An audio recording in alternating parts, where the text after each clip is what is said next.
যে মেয়েগুলো স্বামীর দুঃসময়ে পাশে থাকে তার ভালোর জন্য নিজের ছোট ছোট সব খুশি আনন্দ স্যাক্রিফাইস করে যায় আর ভালো সময় আসবে এই অপেক্ষার জন্য বসে থাকে, দিন শেষে তারাই সব থেকে বেশি ঠকে। তখন সে স্বামী বলবে, তুমি আমার জন্য কি স্যাক্রিফাইস করেছো? স্বামীর ভালো সময়ে সে সবাইকেই চিনবে, সবাইকে নিয়ে ভাবতে তার 1 মিনিটও সময় লাগবে না। শুধু তার অবহেলার বউ যে তার জন্য এত কিছু ভাবে, তার বেলায় সে অন্ধ হয়ে যাবে। স্বামী যান, যখন আপনার কাছে টাকা থাকবে না, আপনার দুঃসময় চলবে, তখন সবার আসল চেহারা আপনার সামনে চলে আসবে।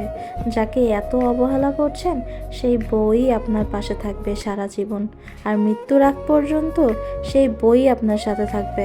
যখন আপনার প্রিয় মানুষদের কাছ থেকে প্রচণ্ড আঘাত খেয়ে আপনার হুঁশ ফিরবে, তখন আর এই সময়টা থাকবে না। তখন আপনি চাইলেও তার ছোট ছোট খুশি আনন্দ এগুলো পূরণ করতে পারবেন না, তখন টাকা থাকলেও সম্ভব না।